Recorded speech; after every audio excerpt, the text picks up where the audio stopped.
Hello माझ्या लाडक्या बहिणींनो आणि लाडक्या ताईंनो, ब्रेकिंग न्यूज.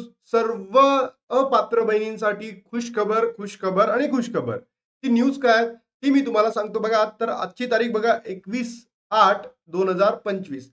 या तारखेला आदिती तटकरे मॅमचा एक सुंदरसा एक व्हिडिओ आलेला आहे आणि त्याच्या माध्यमातून त्यांनी सांगितलेलं आहे की सगळ्या अपात्र बहिणी या पात्र ठरणार आहे. म्हणजेच काय, ज्यांची पडताळणी योग्य पद्धतीने होईल आणि त्याच्या माध्यमातून सगळ्या अपात्र बहिणींना काय मिळणार आहे, लाभ मिळणार आहे लाडकी बहीण योजनेचा. तर ही आपल्यासाठी अत्यंत महत्वाची बाब आहे. कारण आपण जी मागणी सरकारकडे केली होती ती मागणी सुद्धा आता सरकारने पूर्ण करण्याच्या हिशोबाने पावले उचललेली आहे. तत्पूर्वी ज्या बहिणींना जुलै आणि जूनचा महिना मिळाला नाही त्यांनी कमेंट बॉक्स मध्ये टाका. सोबतच ज्या बहिणींना जुलै महिन्याचा हप्ता मिळालेला आहे त्यांनी सुद्धा टाका, कारण त्याच बहिणींना ऑगस्ट महिन्याचा 14वा हप्ता मिळणार आहे. जर तुम्ही या 4 गोष्टी पूर्ण करत असाल तरच तुम्हाला काय मिळणार आहे, ऑगस्ट महिन्याचा हप्ता मिळणार आहे. तर त्याबद्दलची हा व्हिडिओ आहे. सोबतच अपात्र बहिणी जून आणि जुलैमध्ये ठरलेल्या असतील त्यांच्यासाठी सुद्धा आदिती तटकरे मॅमचा व्हिडिओ मी तुमच्यासाठी आणलेला आहे आणि त्याच्या माध्यमातून तुम्हाला लक्षात येईल की तुम्हाला कधीपर्यंत पैसे मिळणार आहेत. बघा, 14वा हप्ता 100% मिळणार म्हणजे मिळणार. या 4 अटी जर तुम्ही परिपूर्ण करत असाल तर पहिली अट आहे की 13वा हप्ता तुम्हाला मिळालेला हवा, म्हणजे जुलै महिन्याचा हप्ता तुम्हाला जर मिळाला तरच तुम्हाला 14वा ऑगस्ट हप्ता मिळेल. त्यानंतर तुमचं डीबीटी काय पाहिजे, ऍक्टिव्ह पाहिजे. त्यानंतर घरात 2 पेक्षा जास्त लाभ घेत नाहीत, म्हणजे तुम्ही एका घरामध्ये 4-5 लोक राहत आहेत पण 2 पेक्षा जास्त लाभ त्या घरामध्ये घेता कामा नये. जर असेल तर तुम्हाला तो लाभ मिळणार नाही. आणि चौथी अट आहे, फॉर्म स्टेटस अप्रूव्ह आहे का हे बघणं सुद्धा तुमचं काम आहे. या 4 गोष्टी जर अप्रूव्ह असतील तर तरच तुम्हाला 14वा हप्ता मिळेल. त्यानंतर मी तुम्हाला सर्वात मोठी बातमी देतोय की जे अपात्र बहिणी आहे या अपात्र बहिणी आता पात्र ठरणार आहे.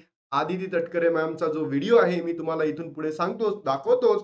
पण तुम्ही लाडक्या बहिणींनो इतकं लक्षात घ्या की आता लाडक्या बहिणींनो घाबराचं काम नाहीये. तुम्हाला सर्वांना ज्या बहिणींची योग्य पडताळणी होईल त्या बहिणीला काय मिळणार आहे, आता मानधन मिळायला सुरुवात होणार आहे.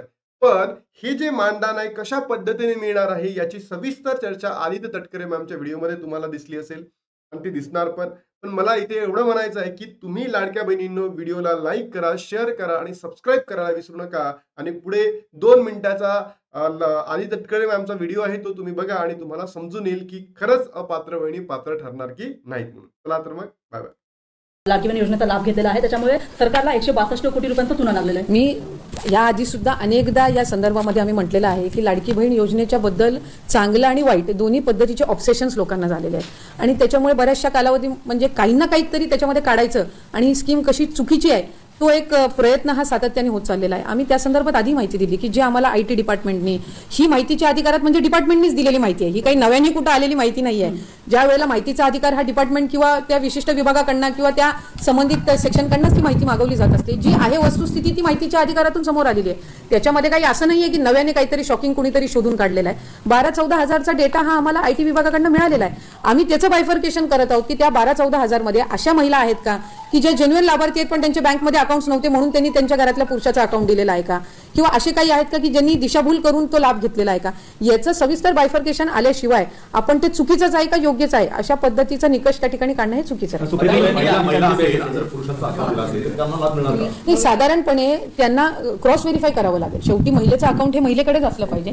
त्यावेळेला 28 जूनला ही ज्या वेळेला योजना जाहीर केली 1 जुलैपासूनच फॉर्म्स भरण्याची इतक्या मोठ्या प्रमाणामध्ये होती. मला आपल्या माध्यमातून सांगायचं की 50 लाख असे अकाउंट्स आहेत ज्यांचं आधार सीडिंगच नव्हतं, जे या योजनेच्या निमित्ताने करण्यात आलं. म्हणजे त्याचा बेनिफिट त्यांना या स्कीम पुरतच नाही, पुढेही त्यांचं जे आधार कार्ड आहे ते त्यांच्या बँक अकाउंटला सीडेड राहणार आहे.